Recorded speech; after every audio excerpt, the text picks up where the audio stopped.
Million dollar سوال یہ ہے کہ نتن یاہو کہاں ہے؟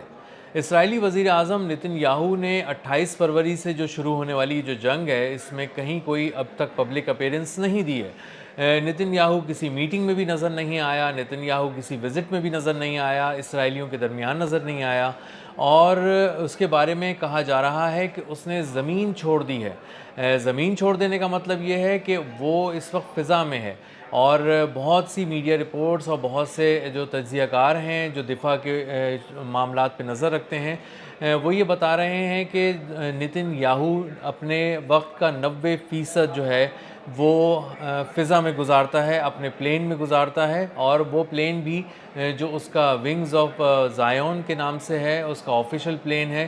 وہ مختلف ممالک میں لینڈ کرتا اور وہاں سے ٹیک آف کرتا نظر آتا ہے۔ فلائٹ ریڈار کی رپورٹس بھی بتا رہی ہیں کہ نتن یاہو کا پلین جو ہے آفیشل پلین ہے وہ برلن کی طرف دیکھا گیا کچھ دنوں پہلے جرمنی میں، اور اس سے پہلے وہ میڈیٹرینین سی میں بحیرہ روم کے اوپر فلائی کرتے ہوئے دیکھا گیا، لیکن وہ تل ابیب میں نہیں ہے، وہ کسی اور شہر میں کہیں اپنی اپیرنس نہیں دے رہا نتن یاہو، اور کسی میٹنگ میں شامل نہیں ہو رہا۔ نتن یاہو کے بارے میں کہا جا رہا ہے کہ اس نے کوئی ایسی 3 میٹنگز ہیں جو اس کو اٹینڈ کرنی تھیں لیکن اس نے اٹینڈ نہیں کی، یا وہ اٹینڈ کرنے کے لیے پہنچا تو بہت ہی جلدی وہاں سے نکل گیا اور وہ میٹنگ صحیح سے شروع بھی نہیں ہو سکی، اور ان میٹنگز کے بعد اور ان میٹنگ سے پہلے وہاں پر میزائل حملے ہوئے، ایران کی جانب سے اٹیک ہوئے، اور بہت ہی ون آف دا ڈیڈلیسٹ اٹیکس کہا جا رہا ہے اس کو، کہ جو ان بنکرز میں ہوئے جہاں پہ ان اہم میٹنگز کو ہونا تھا اسرائیلی فوجی قیادت کی، اور اس کو ہیڈ کر رہا تھا نتن یاہو، اور نتن یاہو چونکہ وہاں سے کچھ دیر پہلے ہی وہاں سے نکل گیا، اور اسی وجہ سے وہ اس کا شکار نہیں بنا، اور کئی جگہ کہا جا رہا ہے کہ جو قیادت اس وقت فوجی قیادت اسرائیل کی وہاں موجود تھی وہ اس کا نشانہ بنی، لیکن اس کی ابھی تک کوئی مصدقہ میڈیا رپورٹس نہیں ہیں، لیکن یہ ضرور ہے کہ کچھ ایسے بنکرز جو فوجی استعمال کے تھے انہیں اڑا دیا گیا ہے ایران کی جانب سے، اور وہ بنکرز جو زیر زمین بھی تھے، حفاظتی بنکرز تھے، اور وہاں تک عام میزائل جو ہوتے ہیں ان کا پہنچنا اور ان کا نقصان پہنچانا بہت ہی مشکل تھا، لیکن ایران چونکہ بہت ہی اسپیشلائزڈ قسم کی وارفیئر میں داخل ہو چکا ہے، اور اب خیبر شکن میزائل کا بھی استعمال کر رہا ہے، جس کے ذریعے وہ بہت طاق کر نشانے لگا رہا ہے، اور جہاں جہاں بھی وہ جن اسپیسیفک لوکیشنز کو وہ نشانہ بنانے جاتا ہے وہاں اس بات کو انشور کرتا ہے کہ وہ لوکیشنز کس طرح کی ہیں، کتنی گہری ہیں، کس طرح کی محفوظ پناہ گاہیں وہ بنائی گئی ہیں، اور پھر اسی حساب سے ایک میزائل فائر کیا جاتا ہے، اور وہ میزائل آ کر وہاں پر بے انتہا تباہی پھیلاتا ہے۔ ہم نے کئی جگہ پہ دیکھا کہ جو اسرائیل کا دفاعی نظام ہے وہ بری طرح ناکام ہو چکا ہے، تباہ و برباد ہو چکا ہے، اور اب وہ کسی درجے کی بھی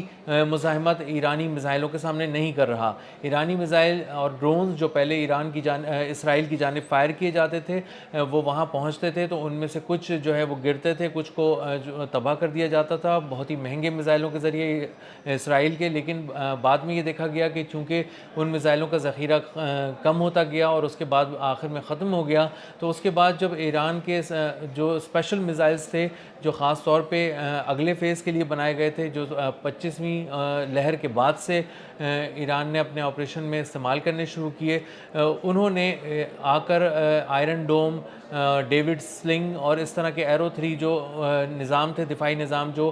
ملٹیپل ٹارگٹس کو شوٹ کرنے کی صلاحیت رکھتے تھے،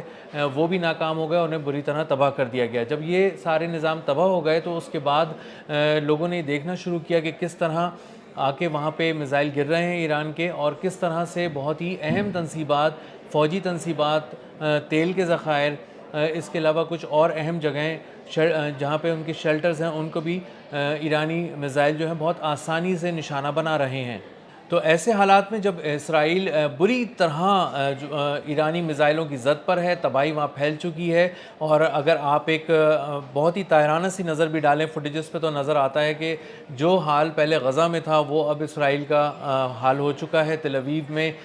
جا بجا تباہی کے مناظر نظر آتے ہیں، بلڈنگز میں آ کے میزائل داغے جا رہے ہیں، وہاں پہ جو ان کی جو آرمی ہے وہ CCTV کیمراز جو انسٹال کیے گئے تھے شہروں کی حفاظت کے لیے وہ اتار رہی ہے، تاکہ کہیں کوئی ایسی فوٹیجز نہ بن جائیں جس کے ذریعے یہ پتہ چل سکے کہ ایران نے جو میزائل داغے تھے وہ کہاں کہاں گرے ہیں اور ان سے کتنی تباہی ہوئی ہے۔ اس کے علاوہ یہ بھی انشور کیا جا رہا ہے کہ جتنے اسرائیلی ہیں جو وہاں کے ریزیڈنٹس ہیں وہ کسی طرح اپنے موبائل فون پہ یا کسی اور طرح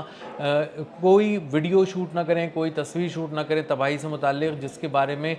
کل کو دنیا یہ دیکھ سکے کہ اسرائیل میں ایرانی میزائلوں نے کتنی تباہی مچائی تھی۔ نتن یاہو اپنی قوم کو چھوڑ کر فرار ہو چکا ہے، اپنے لوگوں کو چھوڑ کر فرار ہو چکا ہے، وہ اس وقت اسرائیل میں کسی ایک مقام پہ بھی نظر نہیں آ رہا، کسی ایک جگہ پہ اس کی اپیرنس نہیں ہے، فوجی میٹنگز کے اندر بھی نہیں ہے، کچھ ملٹری سائٹس کا اس کو وزٹ کرنا تھا وہ منسوخ کر دیے گئے، اور کہیں پہ اس وقت نتن یاہو نظر نہیں آ رہا۔ یہ بھی بتایا جا رہا ہے کہ امریکہ کے کچھ خاص پلینز ہیں جو اس کی حفاظت کر رہے ہیں اور وہ فضا میں ہے، اور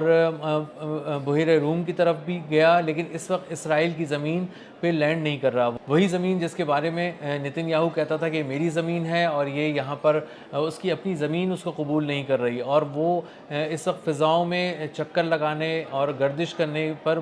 مجبور ہے اور اپنی زمین پر قدم نہیں رکھ پا رہا۔ جو ایران کے اٹیکس ہیں وہ پہلے سے زیادہ شدید ہو چکے ہیں، اور انہوں نے اب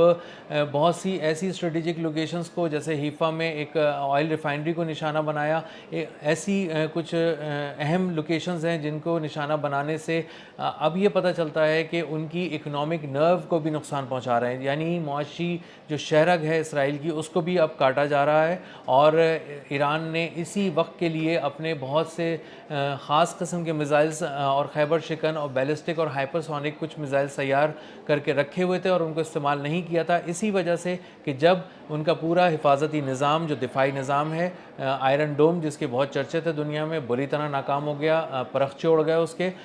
جب وہ تباہ ہو جائے گا تو اس کے بعد ان میزائلوں کو لایا جائے گا اور ان کے ذریعے بہت تاک کر بہت ہی اسپیسیفک لوکیشنز پہ نشانہ بنایا جائے گا۔ تو اب ایک طرف معاشی شرح کاٹی جا رہی ہے اسرائیل کی، دوسری طرف فوجی قیادت جو ہے وہ بھاگ چکی ہے، نتن یاہو سے لے کے کوئی جنرل وہاں پہ نظر نہیں آ رہا، فوجیوں کو لیڈ کرنے والے کوئی نہیں ہے، فوجی جو ہیں وہ اپنی ویڈیوز بنا رہے ہیں وہاں پہ، اور ویڈیوز میں وہ یہی کہہ رہے ہیں کہ ہم اب ایسے وقت کے لیے بھرتی ہوئے تھے کہ جس میں ہم اپنے ملک کی حفاظت کریں، لیکن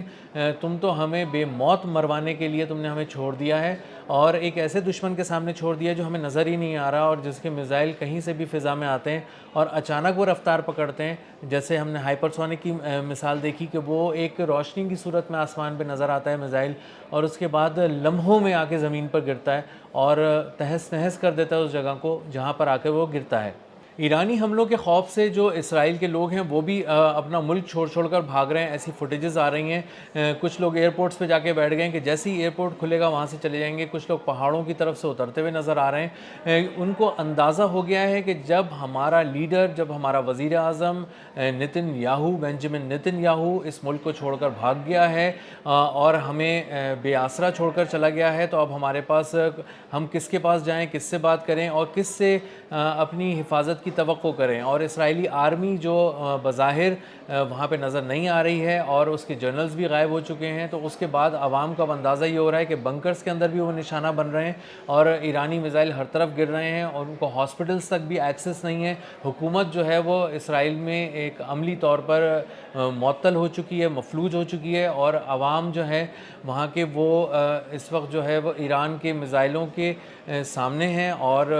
اسی طرح کی جو تباہی جنگ ان کے دروازے تک لے آیا ہے اس کے رحم و کرم پر ہیں۔